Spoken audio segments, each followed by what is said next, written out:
నెల్లూరు జిల్లా యాదవ భవన్ ట్రస్ట్లో ఆదివారం యాదవ వనభోజన కార్యక్రమాన్ని నిర్వహించారు. ఈ కార్యక్రమానికి ముఖ్య అతిథిగా మాజీ రాజ్యసభ సభ్యులు బీద మస్తాన్ రావు పాల్గొని ప్రసంగించారు.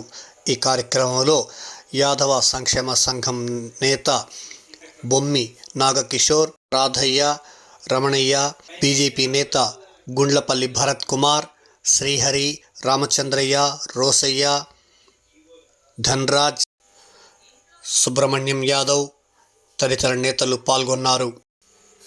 నెల్లూరు నగరం నలుమూలల నుండి పలు జిల్లాల నుండి యాదవ నేతలు ఈ కార్యక్రమంలో పాల్గొనడం విశేషం. ఈ సందర్భంగా 2025 నూతన సంవత్సర క్యాలెండర్ను బీద మస్తాన్ రావు చేతుల మీదుగా ఆవిష్కరించారు.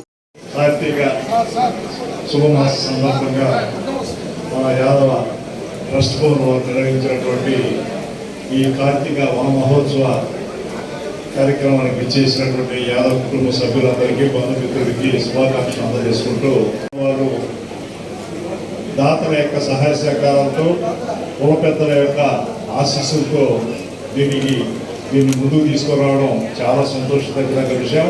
ఇందాక ముందు మాట్లాడిన వక్తలు ఆకాంక్షించినట్టుగా వచ్చే సంవత్సరం జరగబోయేటువంటి కార్తీక వన మహోత్సవ సందర్భంగా ఈ ప్రస్తుతం పూర్తిగా అన్ని హంగులతో మన వంతు సహాయ సహకారాలు కూడా అందజేయాల్సినటువంటి ఆవశ్యకతని మనందరం కూడా గుర్తించి తమ వంతుగా ప్రతి ఒక్కరూ ఒకే ఎత్తులో సహాయం చేయలేరు.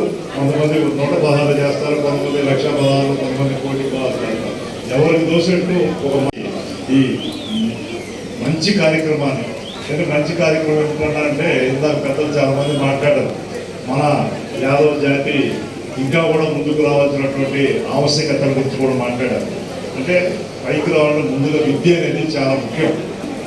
ఈ చదువు అనేది మన పిల్లలకి ఎప్పుడైతే మనం అందించగలం అన్ని విధాల మనకి చదువు పోయింది వస్తాను అవుతుంది అన్నది.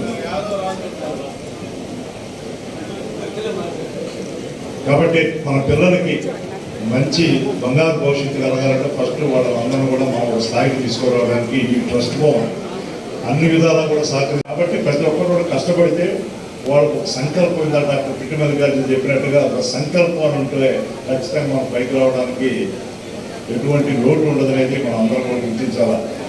దానికి ఒక మంచి దృక్పథంతో నేను ఇంతేనో నా బ్రతికింతేనో అనుకోకుండా ప్రతి ఒక్కరు కూడా నేను కూడా ఆ స్థాయికి ఎందుకు పోకూడదు అనేటటువంటి ఒక మనసులో సంకల్పం ఉంటే ఆ విష్ణు భగవానుడు ఖచ్చితంగా మన యాదవ జాతిని ఆయన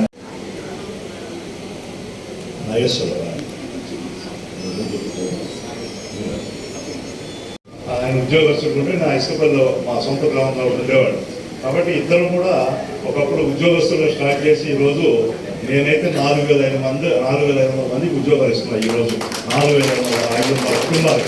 సుధాకర్ కూడా ఐ థింక్ ఒక 2,000 మందికి ఉద్యోగ అవకాశాలు వాళ్ళు ఎక్కువ మనవాడి పిల్లలే పనిచేస్తూ ఉంటారు. అది మాకు కూడా చాలా సంతోషం.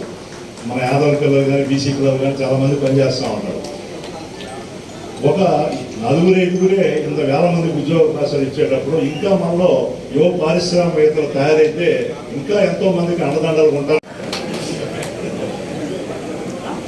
మన సుధాకర్కి ఇక్కడ దగ్గరలోనే రాజుపాడి మా ఫ్యాక్టరీ దగ్గరలోనే 2 పెద్ద ఎక్స్పోర్ట్ ఫ్యాక్టరీ, రొయ్యలు ఇతర దేశాలకు ఎగుమతి చేసే ఫ్యాక్టరీలు ప్లస్ మళ్ళీ ఇంకా హ్యాచరీలు ఉన్నాయి. రాష్ట్రలో కూడా ఎన్నో అవకాశాలు ఉన్నాయని తెలియజేసుకుంటూ, నేను కూడా ఢిల్లీలో ఉన్నాను కాబట్టి అక్కడి నుంచి నిధులు ఏదన్నా ఉంది ఎంఎస్సీ అంటే వాటికి బ్యాంకుల దగ్గర మేము ఇప్పించడానికి ప్రయత్నం చేస్తామని కూడా దాన్ని కూడా సద్వినియోగం చేసుకున్నాను కూడా మీ అందరూ కూడా ఈ సందర్భంగా ఒక ఆలోచన కలిగజేయడానికి కూడా మా రాధన్న ఈయన కుమారుడు కిషోర్ కానీ వాళ్ళ యొక్క ఫ్రెండ్స్ అందరూ కూడా ఈరోజు వాళ్ళు ఈ సంకల్పంతో